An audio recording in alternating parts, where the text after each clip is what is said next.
Mis amados, el libro de Jonás es un libro muy pequeño. Usted pasa una hoja prácticamente y ahí se acaba, unas cuantas líneas en una hoja extra y terminó.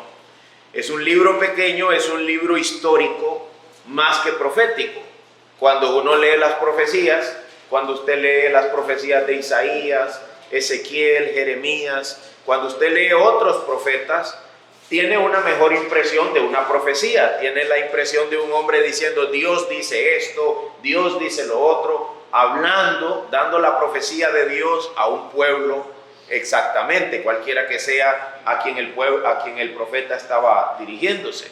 Cuando uno lee Jonás, le da la impresión de que está leyendo una historia, es como una historieta, uno dice parece una historia, más que una profecía. Claro, sabemos que él fue y predicó a la ciudad de Nínive y por lo tanto sabemos que es una profecía porque Dios dijo ve y diles y él fue y les dijo, al fin de cuentas, ¿verdad? Al fin de cuentas él fue y les dijo.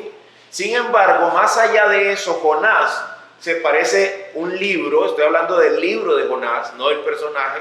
Jonás parece un libro más del Nuevo Testamento. Cuando usted lee Jonás, le da la impresión de que está leyendo algo así como los evangelios. Los evangelios nos narraban de Jesús, nos dijeron cómo Jesús nació, cómo habitó entre nosotros, los milagros que hizo, todo hasta cómo el diablo lo tentó. Pues cuando uno lee Jonás, tiene la misma experiencia, de que uno dice, mira, es interesante, es como si estuviera leyendo un evangelio, parece una narrativa evangélica. Y cuando decimos narrativa, estamos hablando del desarrollo de una historia. Una narrativa, hay un desarrollo de una historia. Por lo tanto, creo yo, y esto es lo que creo yo, su pastor, por la gracia del Señor, creo yo tras mi estudio, que la forma en que debemos entenderlo o la forma en que debemos acercarnos a ella es la misma forma en que debemos acercarnos a los evangelios. Mateo, Marcos, Lucas y Juan son evangelios y nos acercamos a ellos entendiéndolos como narrativa histórica, bíblica, teologizante. Y cuando decimos teologizante, estamos diciendo que nos van a mostrar a Dios, porque tiene que ver con el teos, con la teología, con Dios, nos van a mostrar a Dios, pero dice teologizante.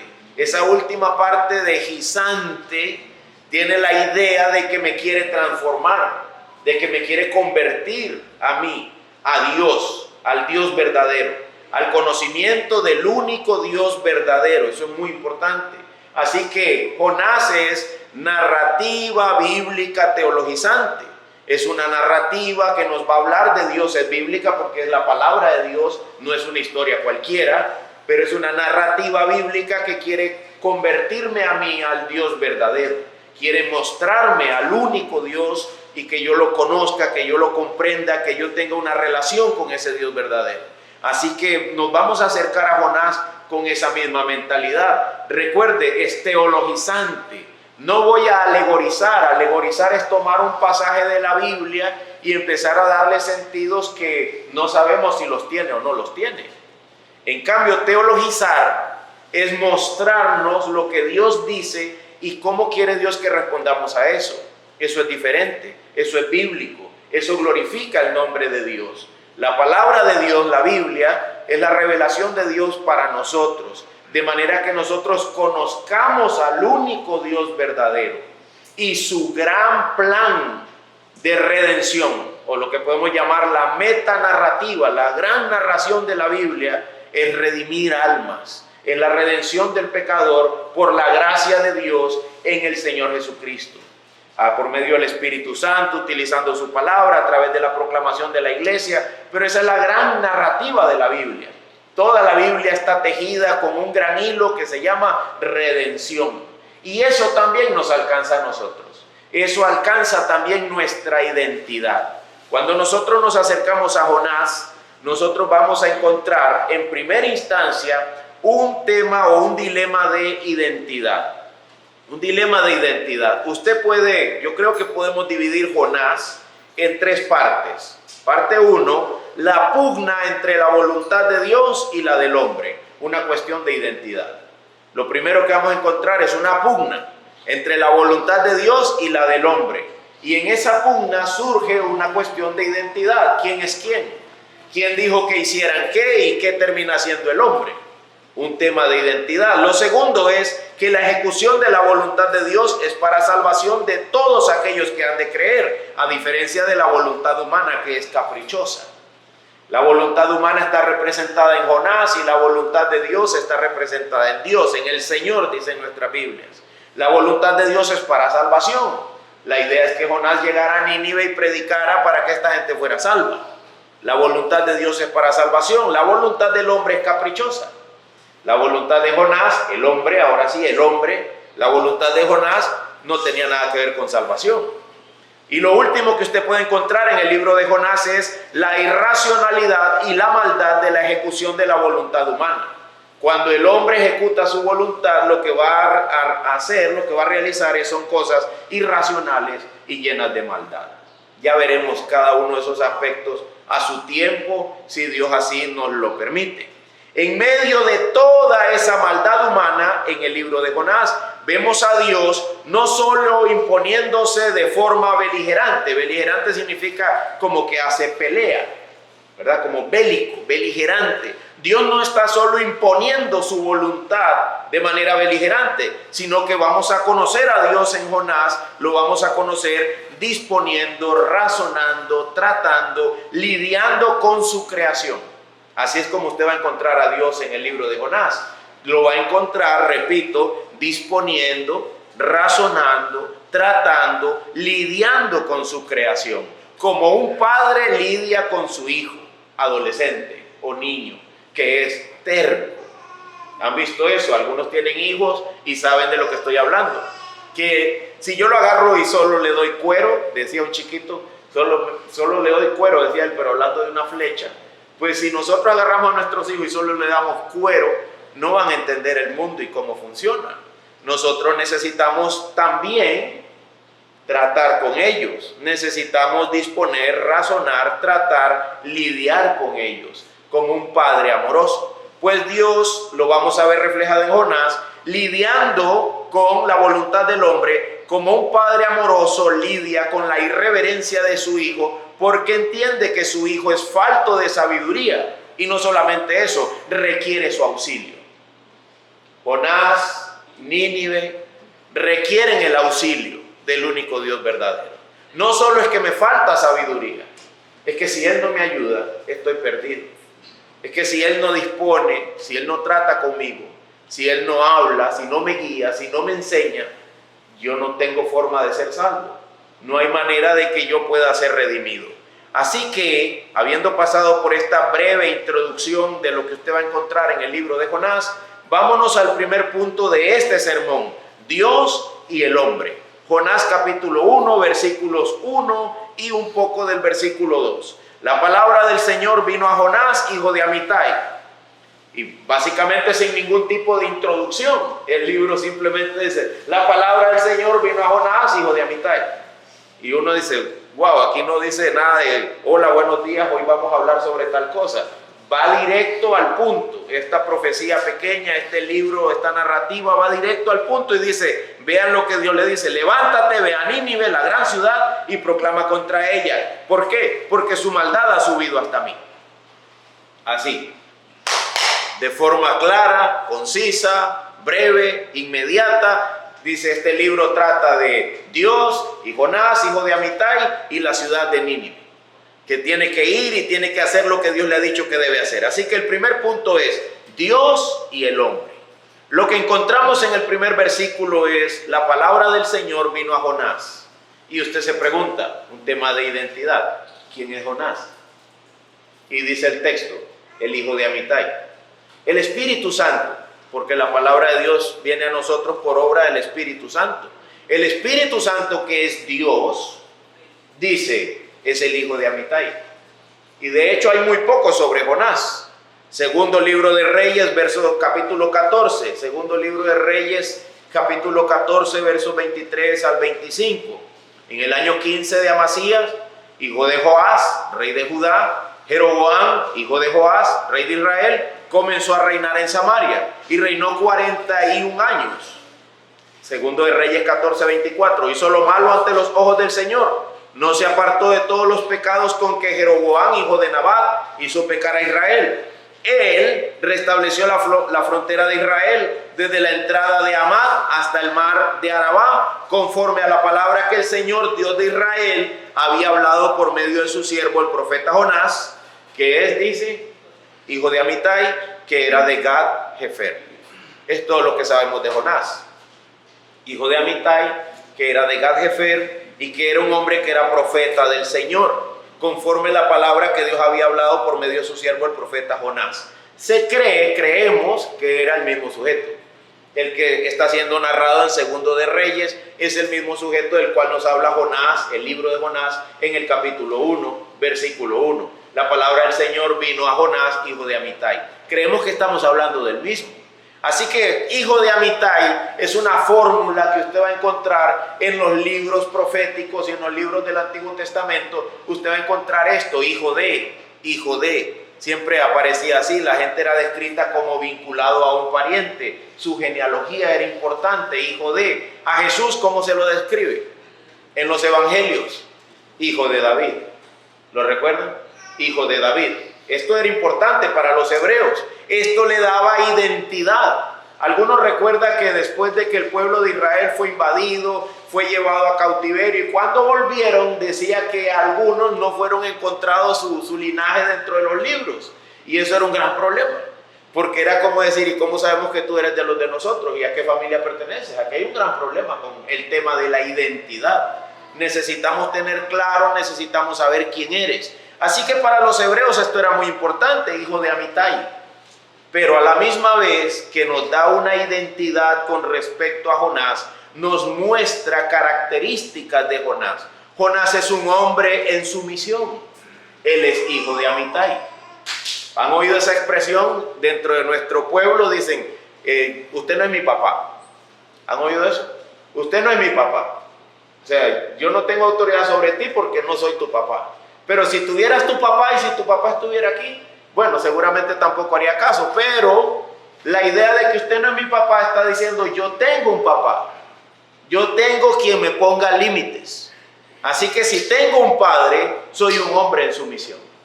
Si tengo un padre, soy un hombre en sumisión. Si soy hijo de Amitai, entonces yo tengo papá. Tengo un límite. Jonás es definido por el tiempo, entonces. No solamente estoy en sumisión, sino que también estoy aquí en esta tierra por un tiempo, al igual que mi papá estuvo en esta tierra por un tiempo. Todo esto ocurre cuando tienes papá. Ahora está gobernado por el tiempo. Ahora morirás, así como Amitai también murió. Tú también morirás. Tu tiempo aquí no es a la libre, no es como querramos, no es cuánto tiempo querramos. Un teólogo decía, estaremos en este mundo muy poco tiempo. Más vale que analices bien, decidas bien de qué lado vas a estar, porque estaremos aquí muy poco tiempo. Y es muy poco, créame. A menudo le pregunto yo a la gente mayor, ¿cómo te sientes? ¿Cuánto te ha durado los 70 años que llevas? Y dicen, ha pasado rápido el tiempo. Ha pasado rápido. No me di ni cuenta. Yo tuve esta experiencia de que entre los 20 y los 40 no sé qué pasó. Fueron 2 décadas y yo digo, ¿dónde están? ¿Qué se hicieron? Todo ocurrió, mis hijos crecieron, yo me formé y crecí, pero fue como una curva rápida. Salí de ella demasiado rápido. Y si va a pasar lo mismo con los otros 20, muy pronto ya no podré caminar. Así que, mi amado, si somos hijos de Amitai, nosotros tenemos una limitada capacidad. Nosotros vamos a depender de lo que Dios, por medio de Amitai, nuestro Padre terrenal, nos podrá dar. Nosotros venimos a este mundo, si somos hijos de alguien, venimos a este mundo con una capacidad limitada. Dependemos de lo que esa persona me pueda dar o no me pueda dar, tanto económicamente como hasta genéticamente, biológicamente. Se dice que, por ejemplo, yo hice un buen trato con mi esposa porque ella es de Colombia, yo soy de Costa Rica, así que deberíamos tener hijos más saludables, ya que son genéticas distintas. Viene de otra parte del mundo, tiene otras raíces no iguales a las mías. Pero cuando nosotros estamos vinculándonos entre los mismos parientes todo el tiempo, se degenera hasta nuestra condición biológica. Hasta eso se ve afectado. Mi amado, cuando tú eres hijo de alguien, Estás limitado en tus capacidades. Estás limitado en tus oportunidades. Depende ¿de qué dependo? De dónde nací, de cómo crecí, de qué herencia genética o biológica mis padres me han dado. Dependo de muchas cosas. Soy completamente dependiente, estoy limitado. Así que todo esto deja a Jonás, el hijo de Amitai, en una condición frágil, una condición de leve impacto en la vida de los demás. Porque cuando eres hijo de alguien en esta tierra, no somos así como que digamos la gran cosa. Tengo identidad, pero a la misma vez soy simplemente el hijo de Chano. Tengo identidad, pero a la misma vez solo soy el hijo de alguien. No más que eso, nada más que eso. Eso deja al hijo de Amitai con identidad, pero con una identidad limitada. Y por otro lado, en la presentación de Jonás, capítulo 1, versículo 1, hay otro personaje. ¿Quién es? El Señor. El Señor, Dios. La palabra del Señor vino a Jonás, el hijo de Amitai. Pero el otro es el Señor. ¿Hijo de quién? Este no tiene superior. Este no tiene quien le pueda decir qué haces. Este es el Señor. Este no tiene padre ni madre. No hay por encima de él nadie que lo gobierne, nadie que ejerza autoridad. No hay un antes sin él y no habrá un después sin él. Él es el primero que todas las cosas existen por él. Se dice de este, el Señor, lo que está en Hebreos 7.3. Vaya conmigo ahí, por favor, a Hebreos 7.3. Se dice de este, el Señor, lo que dice Hebreos 7.3. De Melquisedec. ¿Qué dice de Melquisedec? Lo mismo se dice del Hijo de Dios, lo mismo se dice del sacerdocio de Cristo y por lo tanto de Dios mismo. ¿Qué se dice? Sin tener padre, Hebreos 7.3, sin tener padre ni madre y sin genealogía, no teniendo principio de días ni fin de vida, siendo hecho semejante al Hijo de Dios, permanece sacerdote a perpetuidad. Lo que se dice de Melquisedec y su sacerdocio se dice de Cristo. Y lo mismo se dice de Dios. Jesucristo es el Señor. Jesucristo es Dios, para gloria de Dios el Padre. Mi amado, nosotros podemos decir lo mismo del Señor, de Jonás 1.1. Sin tener padre ni madre y sin genealogía. Dice, no teniendo principio de días ni fin de vida. Qué increíble comparación, ¿no? El hijo de Amitai, ¿contra quién? Contra el que no tiene ni padre ni madre, no tiene principio ni fin, no tiene un fin de los días. Este que no tiene comparación, no tiene genealogía. No hay nadie sobre él, no hay nadie que lo limiten. Todas las cosas existen por él. Y él las está sustentando. No solo las ha creado, sino que las sustenta. No solo las sustenta, sino que las gobierna. Las creó, las sustentó, las gobierna y las juzgará. Este es el Señor. Utilidades de esta sección. Estas consideraciones que hemos realizado deben ayudar nuestras mentes a contextualizar nuestra realidad ante la superioridad del Señor. Somos débiles hombres, nacidos de alguien más. No podemos estar aquí para siempre. Somos hijos de Amitai y por ende avanzamos hacia el olvido. Moraremos en la mente de nuestros seres queridos por un tiempo a manera de un pensamiento, pero Dios permanece para siempre. Estoy consciente de que esta es una mirada un poco depresiva de nosotros mismos, pero es real. Es una mirada que nos humilla, pero más vale ser humillados, porque recibiremos una exaltación al final al lado de Cristo. Son bienaventurados los humildes, pero hay de aquellos que se creen ser alguien sin ser nadie. Hay de aquellos que se creen ser alguien siendo ellos hijos de Amitai. Eso es incomparable. La identidad del hombre es incomparable con la identidad del Señor. La superioridad de Dios es algo que nosotros debemos meditar. Tenemos identidad, pero esta identidad es limitada. Somos hijos de Amitai. La identidad nos da existencia, pero a la vez nos es fugaz, nos hace irrelevantes y nos deja en una condición lamentable a razón de la caída humana en pecado. Por otra parte, sirva todo esto para reconocer la grandeza del Señor.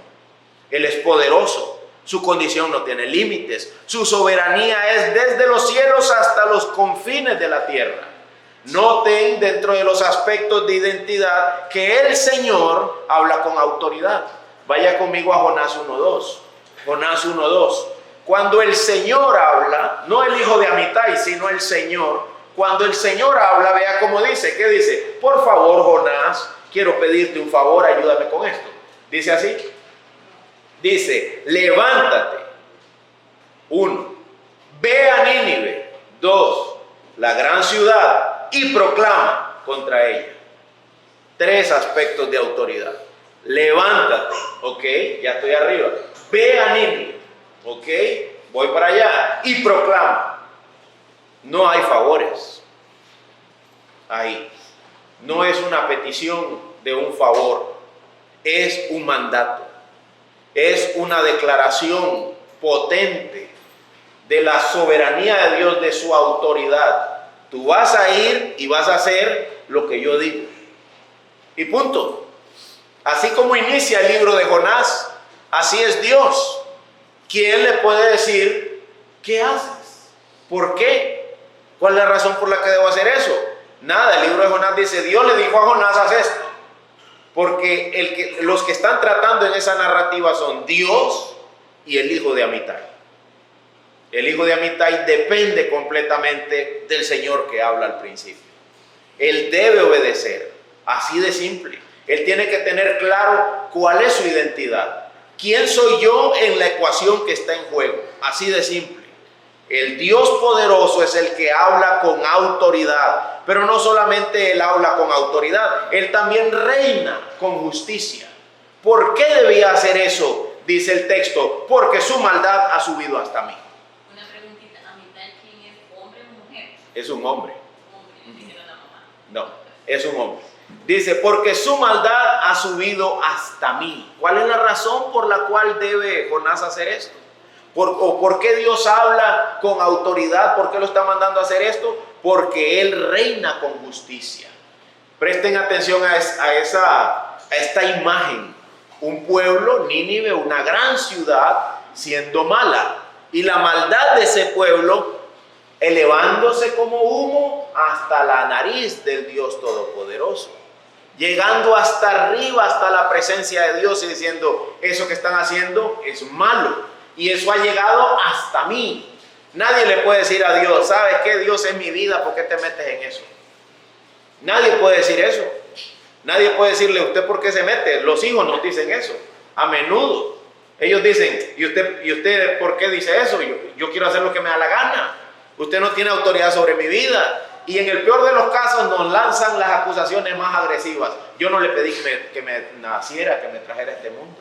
Es una de las acusaciones más intestinales que los hijos pueden dar a sus padres. Pero Dios sí tiene la autoridad. Y Dios dice, la razón es que su maldad ha llegado hasta mi presencia. Qué increíble, ¿no? Qué gran descripción de poder y autoridad. La razón es que yo soy dueño de todas estas cosas, incluyendo a los de Nínive, incluyéndote a ti, hijo de Amitai, una persona cualquiera que tienes un papá. Yo soy el dueño de todo eso. Y ustedes hacen cosas que a mí no me alaban, no me glorifican, no son justas, no son santas, no son buenas, y eso llega hasta mi presencia. Y tal parece por la forma en que lo narra, que la maldad va en aumento, hasta que llega a un punto cumbre en que ya Dios no la va a soportar más. Esa misma narrativa del profeta en nuestra realidad, nosotros solo estamos acumulando ira para el día de la ira. Los hombres en este mundo solo acumulan pecado sobre pecado hasta el día en que Dios se va a levantar. Sí, tú creías que podías seguir viendo Facebook ahí lo que estabas viendo. Tú creías que podías seguir viendo esto, aquello, lo otro, diciendo o haciendo, y que no iba a pasar nada. Dice el Señor, ¿creías que yo era como tú? ¿Tú creías que yo era como tú? Yo no soy así, dice el Señor. Soy sumamente diferente. Y la maldad de ustedes llega hasta mis narices. llega hasta mi presencia y alcanza un punto cumbre, alcanza un colmo, y yo reino con justicia y con equidad. No voy a permitir que eso prosiga.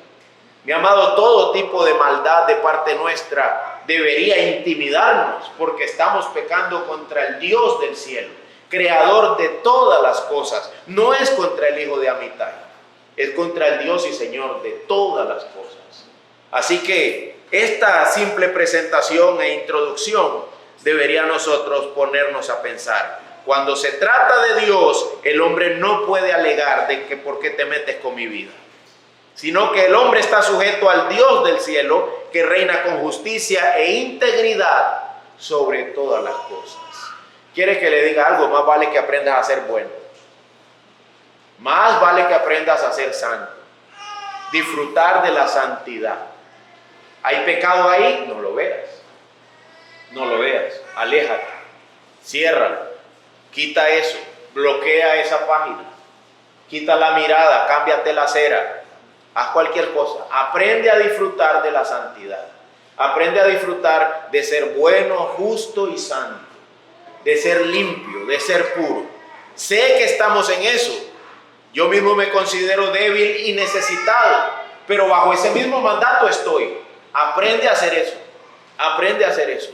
Aprende a gozar y a disfrutar de la santidad, de la bondad, de la justicia, porque cualquier otra cosa llega con malos ojos delante de la presencia de Dios. Es visto por Él como maldad. No le agrada y Él es el que gobierna. Ahora, yo sé que en la Biblia hay grandes peros. Hay peros que dan vida eterna. Sin embargo, en Jonás 1:3 dice lo siguiente, y me quedo con la versión de la Biblia de las Américas, no de la nueva Biblia de las Américas, sino la de la Biblia de las Américas. Dice, pero Jonás se levantó para huir a Tarsis. En la Biblia hay grandes peros.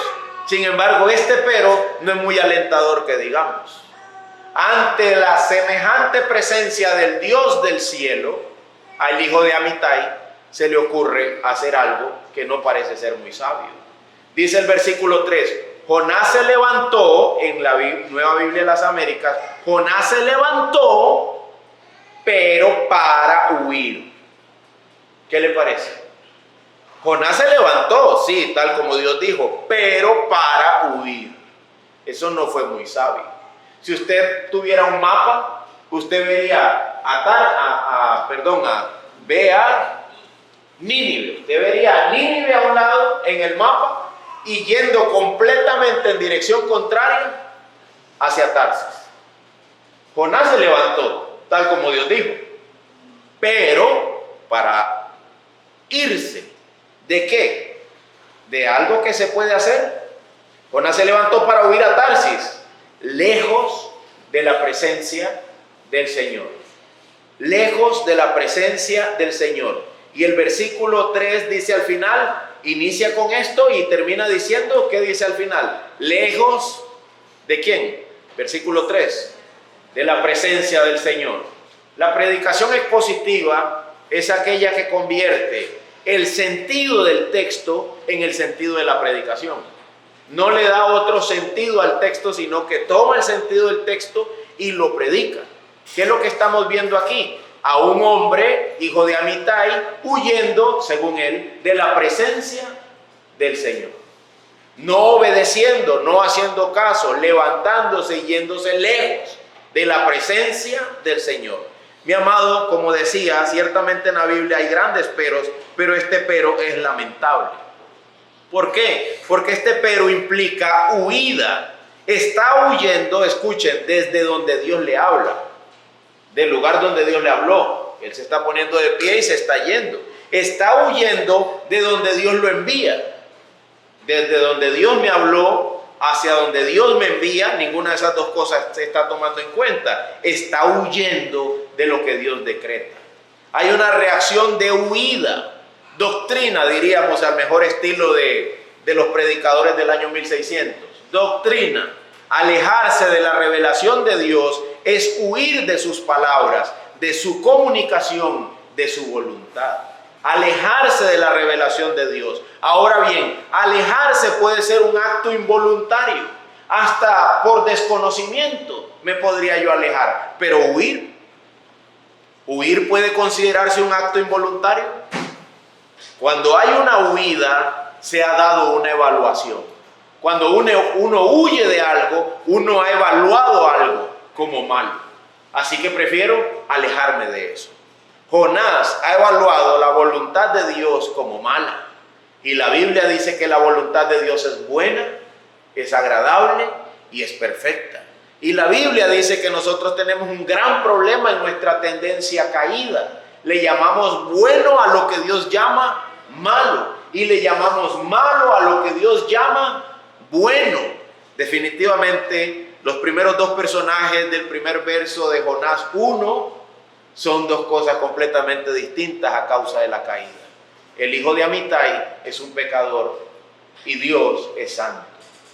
La presencia del Señor, decía el salmista, prefiero estar delante del Señor que 1000 días fuera de la presencia del Señor. Prefiero estar ahí donde el Señor está que alejado del Señor y de lo que el Señor declara. Sin embargo, usted tiene aquí al hijo de Amitai huyendo de estas tres cosas. Desde que el hombre pecó, desde que Adán y Eva pecaron, nuestra vida humana y nuestra identidad se puede resumir así: personas que huyen de la presencia de Dios. Dice Isaías, se lo cito: todos nosotros nos descarriamos como ovejas, nos apartamos cada cual por su camino. Todos nosotros, todos estamos incluidos ahí. Por eso es que dije hijos de Amitai, porque todos somos como Jonás. Todos estamos levantándonos y alejándonos de la presencia del Señor, en una reacción de huida, huyendo de aquel de quien yo vengo, aquel de quien yo dependo, aquel en quien me muevo, existo y soy. Eso es increíble. Decirlo es increíble. Y darme cuenta que mi mente no responde a esa realidad como debería. Aquel en quien me muevo, aquel en quien yo existo, aquel en quien yo soy, aquel que me va a llamar a cuentas, aquel que no podré esquivar. Yo puedo esquivar muchas cosas en esta tierra, pero nunca podré alejarme de la presencia del Señor.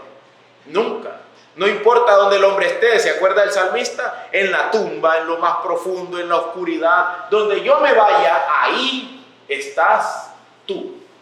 Es imposible huir de la presencia del Señor. Es imposible. Un hermano decía que en República Dominicana tienen un dicho que dicen: dale mecate que ya se ahorca. Dale mecate, déjalo que corra. Déjalo que corra, que va a llegar un momento en que tiene que venir de vuelta. De la presencia del Señor el hombre no podrá alejarse. La muerte es una servidora a la justicia de Dios. La muerte dice: Edier, hasta aquí. Y no solo hasta aquí tu vida en la tierra, hasta aquí tu vida sin juicios, hasta aquí tu vida sin ver a Dios. De aquí en adelante vas a ir a verlo. Y si mueres sin Cristo, estás condenado. Vas a tu lugar de destino. La condenación de tu alma radica en que serás separado del que te creó, de aquel en quien tú existes, de aquel por quien tú te mueves, de aquel que te sustenta, pero que aquí no nos damos cuenta porque estamos demasiado ocupados en otras cosas, que nos alejan de la realidad de nuestra existencia. ¿Han oído este refrán? Un perro que muerde la mano del que le da de comer. ¿Han oído eso? ¿Se imagina eso? Tengo amigos yo que son, conocidos, digamos, no son amigos íntimos míos porque no son creyentes, pero tengo amigos que son muy folclóricos. Y uno de ellos me estaba contando de algunas cosas que su hijo hizo. Él le dio un carro, lo puso a taxiar, lo puso a que saliera adelante en su vida. Y mi amigo dijo: perro que muerde la mano del que le da de comer. El hijo le estaba robando. Robando a su propio padre. Robando a su propia empresa. A él mismo se estaba robando. Estaba haciéndose daño a sí mismo. No, dice, le quité todos los beneficios. Todo. Eso no se puede hacer, eso no tiene lógica, mi amado. Y ahora delante de Dios,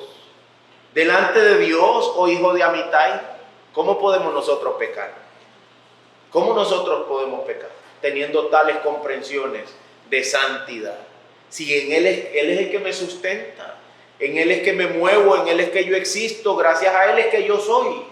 Nuestra verdadera identidad es Cristo. Nuestra verdadera identidad es Dios. Seremos juzgados exactamente por eso. Porque no le vimos como tal, no le servimos como tal, no nos movimos como tales. Exactamente en eso radica la condenación y la separación. Es como si dijera, quería vivir sin mí, ¿no? Entonces ve a vivir sin mí. Y veremos lo trágico que eso es, lo duro y lo lamentable de esa condición de nuestras almas. Ante la presencia de Dios, el hombre solo posee una identidad limitada. Eso hemos visto hasta ahora. Y hemos visto que ante la presencia del Señor, lamentablemente, el hijo de Amitai huye. Ahora veamos la última parte de este sermón. La huida trae consecuencias. La huida trae consecuencias. Identidad y consecuencias. Esto es como cuando la Biblia dice, ¿y qué te distingue? ¿Qué te distingue? Estaba preguntando algo así como, ¿y tú quién eres? ¿Cuál es tu identidad? Tu identidad, depende de donde tú la encuentras, eso trae consecuencias. La identidad, el ejercicio de la identidad humana acorde a su propia voluntad, trae consecuencias. Vaya conmigo a Jonás 1:4. Dice el versículo 4, otro gran pero en la Nueva Biblia de las Américas. En la Biblia de las Américas dice, pero Jonás se levantó para ir a Tarsis, versículo 3. Y en el versículo 4 dice, pero el Señor desató sobre el mar un fuerte viento. Usted se percata del pulso que hay ahí. Hay una fuerza, hay un pulso, ahí hay una cuestión para ver quién gana. Jonás dice, yo me largo, y Dios dice, vamos a ver si es cierto. Así de simple. Tú dices que te vas, vamos a ver qué tan lejos corres. Dice, en la otra versión dice, y el Señor desató sobre el mar un fuerte viento. Él dijo, yo voy a tomar un barco y me voy de aquí. Y dice el Señor, entonces yo voy a desatar un fuerte viento sobre el mar. Yo voy a hacer que aquello que te parecía una huida sabia se convierta en una desgracia total.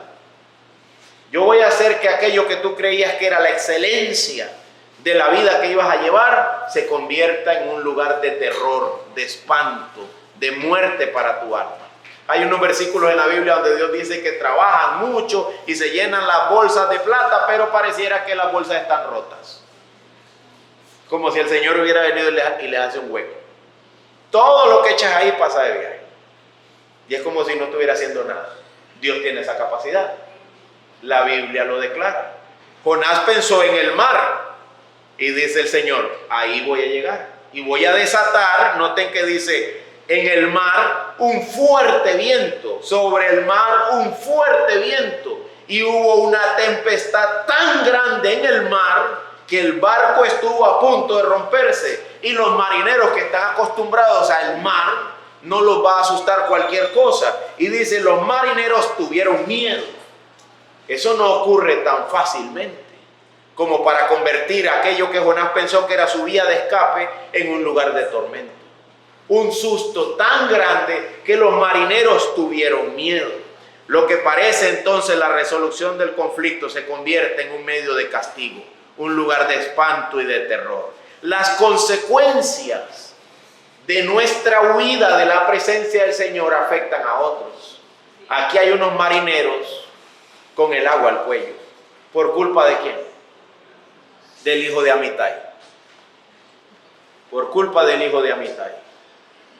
Yo estaba pensando en esto y meditando y diciendo, hermano, ¿tú te das cuenta que hay gente que te rodea? ¿Te das cuenta que tienes hijos a tu lado? ¿Te das cuenta que tienes esposa y esposo a tu lado? Familiares, vecinos, amigos. Delante de todos ellos, tú debes ser una luz de justicia. Tú debes ser un lumbrero de esperanza. Pero cada vez que nos alejamos de Dios, cada vez que nos alejamos de quien nos da nuestra verdadera identidad, nos convertimos en personas de alto riesgo para todos los que nos rodean. Nos convertimos en gente que pone en peligro la existencia de los demás. Usted sabe que el mundo debería estar viendo cristianos viendo la justicia, viendo la santidad. Tal vez Dios estaría alcanzando más gente porque están viendo lámparas de justicia y de verdad. Están viendo que, mira, ese hombre sí puede caminar por la acera sin ver para los lados a cuánta mujer le pasa. Entonces sí es posible. Y el hombre diría, sí, por Cristo, por la gracia de Dios en mi vida, por su fuerza. Entonces el que está peleando como tú tendría esperanza, porque en ti él ve esa esperanza. Pero si no, mi amado, ¿dónde hay esperanza? ¿Dónde hay esperanza? Hay gente cansada de la lucha contra el pecado en sus múltiples manifestaciones, pero no ven ejemplos. No hay referentes. No hay referentes de justicia. Eso es como estar en el mar y no ver la tierra y decir, estoy perdido. No hay quien pueda salvarnos, porque lamentablemente los que generan tales cosas están durmiendo. ¿Cómo estaba Jonás? Durmiendo. Ante esta tempestad, versículo 4, pero el Señor desató sobre el mar un fuerte viento, una gran tempestad tan grande en el mar que el barco estuvo a punto de romperse. Versículo 5, los marineros tuvieron miedo, cada uno clamaba a su Dios, arrojaron al mar la carga que estaba en el barco para aligerarlo, pero Jonás, ¿qué estaba haciendo? Había bajado a la bodega del barco, se había acostado y dormía profundamente. Mi hermano, ¿te das cuenta que hay gente pereciendo a tu alrededor por causa de tu pecado? Mientras tú estás durmiendo, como si nada estuviera pasando. Como si nada estuviera pasando. Nosotros podemos ser de bendición o de maldición para la vida de nuestros hijos, para la vida de nuestra esposa. Siempre he dicho que una esposa sonriente es la muestra de un esposo amoroso, que la cuida, que la protege, que la ayuda, que la acompaña, que la pastorea, hasta de que le dice, mi amor, ese no es el camino, estás equivocado. Una esposa sonriente es la evidencia de eso, porque la Biblia dice que Cristo toma la iglesia y Él mismo la limpia, Él mismo la purifica para presentársela a sí mismo sin mancha, sin arrugas, sin cosas semejantes. Y dice que los maridos deben hacer lo mismo. Los maridos deben tomar la esposa, trabajarla a su esposa para que su esposa sea radiante, sea brillante. Si no, les he dicho el otro día, te va a salir caro. Porque los medicamentos, porque todas esas cosas que ayudan para que el cuerpo se mantenga bien a pesar de que está mal, todo eso es caro. El esposo que no cuida, que no compra un cactus de 700, va a tener que comprar unos medicamentos de 20,000. Así de simple es. Y con nuestros hijos pasa la misma historia. Tenemos la capacidad de afectarnos o de bendecirnos unos a otros, de ayudarnos a levantarnos o de hacer que nos hundamos. Y lo peor sería que en medio de las consecuencias por mi huida de la presencia de Dios, yo esté durmiendo. Solo había un hombre que tenía permiso de dormir mientras el mar estaba embravecido. ¿Saben por qué el mar se enoja? Por causa del pecado. ¿Saben por qué estamos a riesgo de muerte muchas veces? Por causa del pecado. La creación dejó de ser un lugar seguro a causa del pecado. Y para Jonás más aún, porque el pecador era él en esa barca, los demás también, pero él especialmente era la causa de este desastre. Y él estaba durmiendo. Y en la narrativa bíblica histórica hay alguien más que durmió en una tormenta. ¿Quién era él? Él no tenía ningún problema. A él debieron dejarlo descansar, porque él no era la causa de tal cosa. Él podía dormir tranquilo. Y sin embargo, a él llegaron y lo despertaron. Lo despertaron. Levántate que perecemos. ¿No te da nada? Y él dice, ¿qué hombres estos? Son de poca fe. ¿Verdad? Son de poca fe. Jesucristo es el único que podía dormir tranquilo ante las consecuencias del pecado, porque no había pecado en él, no hubo pecado en él. Tentado en todo, probado en todo, pero sin pecado. Y sin embargo, hasta él tuvo que levantarse. Y ahora nosotros, este Jonás, este hijo de Amitai, bien hicieron estos hombres en decirle, levántate, levántate, dice el versículo 6. El capitán se le acercó y le dijo, ¿cómo es que estás durmiendo? Levántate. Esto deberíamos escucharlo unos varios aquí. ¿cómo es que estás durmiendo? Levántate. No son palabras esas que el Espíritu Santo nos ha dado a través de las Escrituras en otras partes. ¿No le suena eso a otros versículos? Nosotros no somos como los que duermen. Nosotros no somos como los de la noche. ¿En la noche qué se hace? Duermen, pecan, claro, pero en el sentido de que están durmiendo en sus pecados. Nosotros no somos de esos. Nosotros somos de los del día.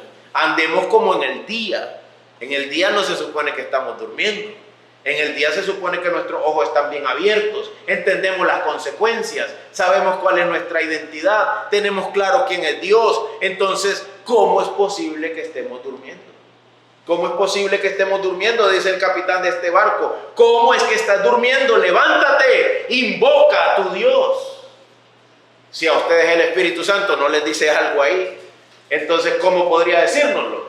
Invoca a tu Dios. Recuerden, es una narrativa bíblica teologizante. Te quiere llevar a hacer ¿qué? A que invoques a Dios, que le clames, que supliques, busca al Señor. Aléjate ahora de la narrativa y de los marineros y de Jonás y escúchalo como la voz del Espíritu Santo hacia nuestras propias almas. Levántate, invoca al Señor. Invoca al Señor. Es interesante que estos eran paganos. Dice que ellos estaban invocando a sus dioses, dice el versículo 5. Pero ¿de dónde saca el capitán que este sí tiene un Dios con D mayúscula? ¿De dónde saca eso el capitán? Porque no es el capitán. Es el escritor del libro de Jonás. A través del Espíritu Santo, diciéndonos a nosotros, levántate, invoca a tu Dios. Porque la búsqueda de la identidad en alguien o en algo que no es Dios trae consecuencias, horrendas consecuencias. Mi amado, hay formas de solucionar el problema, hay formas verdaderas de solucionar el problema. Hay consecuencias y hay formas verdaderas de solucionar el problema, pero los marineros también habían escogido una forma no legítima.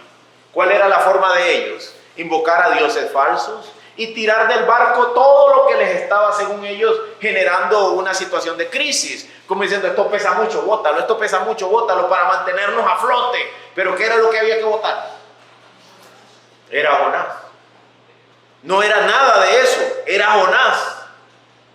Y decía Matthew Henry, un teólogo que algunos de ustedes conocen, en nuestra vida podemos botar muchas cosas, pero si no llegas a la raíz, el barco no se mantendrá a flote.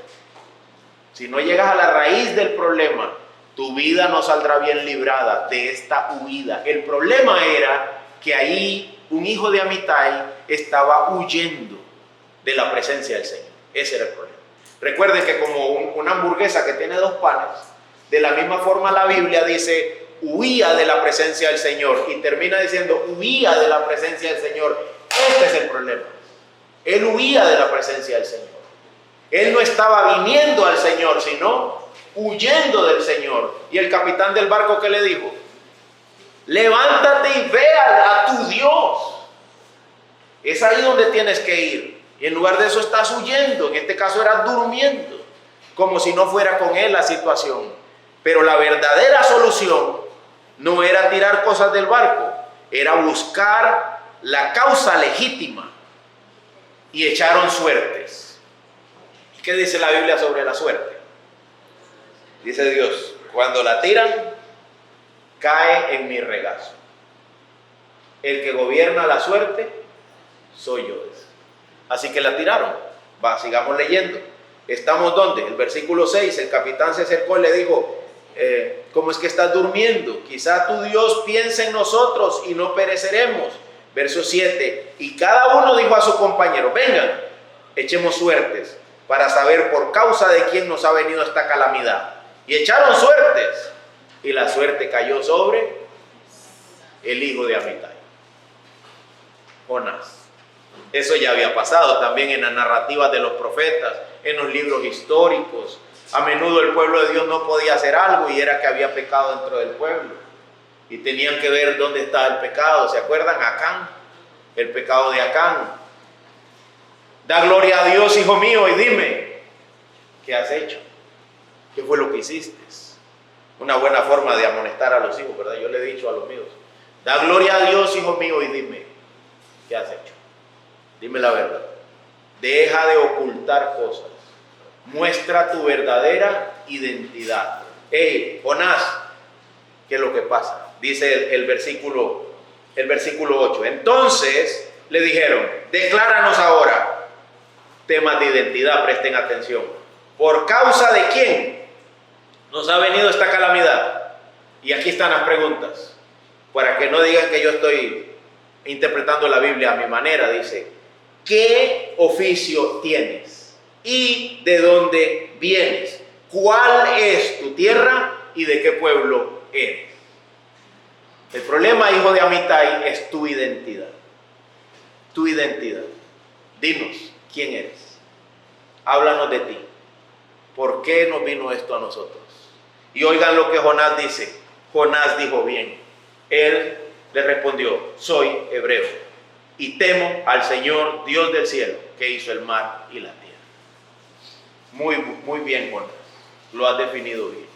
Es increíble cómo un hombre que tiene temor de Dios puede estar huyendo de la presencia del Señor y hasta durmiendo de las consecuencias de su propio pecado. Esto es increíble.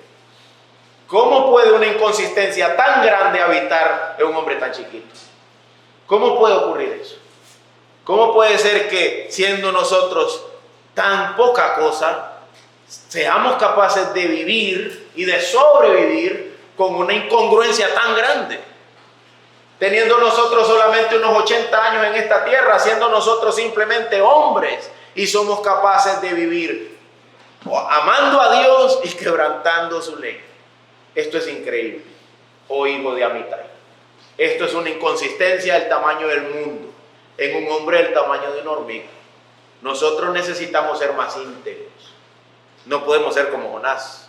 Necesitamos ser más íntegros y encontrar nuestra identidad en Cristo. ¿Sabes qué fue lo que Jonás dijo? Yo soy perteneciente al pueblo que Dios formó. El pueblo que no existía y que Dios lo levantó. De las espaldas de nuestro padre Abraham, Isaac y Jacob. Soy hebreo. Soy descendiente de Eber. Soy de los descendientes de Abraham. Abraham venía de ahí. Taré venía de ahí. Eran descendientes de Eber, hebreos. Soy hebreo. Soy del pueblo de Dios. Y no solo eso, sé quién es Dios. Le temo. Y eso generó un pánico terrible en los marineros. Peor. Dijeron, esto no es un problema de que se vino un huracán. Esto es Dios operando, haciendo justicia, trayendo consecuencias sobre la vida de este hijo de Amitai. Y dicen los santos y teólogos del pasado, créeme que cualquier consecuencia de tu pecado en esta tierra son solo pequeñas gotas de la ira de Dios que se caen de la copa que Él mueve ya embravecido. Es decir, la copa de la ira de Dios está en la mano de Él, y donde nosotros pecamos, Él hace así y su copa bota unas gotas. Y nos caen algunas cosas que son nada más pequeños, una llovizna leve de su ira. Una llovizna leve de su ira. Ahora yo casi no me levanto de ahí, me duele todo esto, tengo una lumbalgia terrible. Una llovizna leve de la ira de Dios. No tienes ni idea de lo que sucederá cuando el Señor venga y Él juzgue la tierra. Los hombres van a preferir que la muerte los alcanzara, y la muerte no va a estar ahí. Van a preferir que las rocas les caigan encima, y eso no va a ocurrir. No va a haber forma de escapar de la ira de Dios, de la ira de Dios. Esto, mis amados, no es fábula, esto no es fábula. Esto es identidad. ¿Quiénes somos? ¿De dónde venimos? ¿Para dónde vamos? ¿Quiénes somos? Me decía mi esposa anoche, mi amor, entonces cuando la luna está así, es que está llena. ¿Qué significa? Que le está pegando el sol de manera directa y la tierra no está estorbando entre el sol y la luna, de manera que el sol alumbra y vemos una cara de ella de manera directa, y cuando se va viendo oscura la luna, es la sombra de la tierra reflejada sobre la luna. Están atravesadas, la tierra se atravesó y ahora el sol no logra iluminar bien la luna, y en medio de todo eso estamos tú y yo, dando vueltas alrededor del sol, y la luna dando vueltas alrededor de nosotros, en medio de un espacio inmenso, increíblemente azul para nuestros ojos. y decimos, ¿quién es el hombre? ¿Qué es el hombre? ¿Cómo llegamos hasta aquí? Dos respuestas. En el principio Dios creó. La otra, somos descendientes de una pequeña bacteria que flotaba en el mar universal, que durante miles de millones de años anduvo ahí flotando hasta que de pronto de la nada surgió todo esto. Igual yo le diría al tipo que me diga eso, tengo más preguntas, ¿de dónde salió ese mar? Y la bacteria esa, y esa cosa. Desde quién sabe dónde, de millones de... No está respondiendo nada, solo me estás pateando la bola más para allá, más. No, dime algo. Y dice Dios, yo lo hice. Tú eres mío, yo te he creado. Tu identidad está en estar a mi lado. Si huyes de mi presencia, te perderás, así de simple. ¿Quieres creer esto? Vivirás. Lo abandonas, sufrirás las consecuencias eternas. Ten cuidado, hijo de Amitai.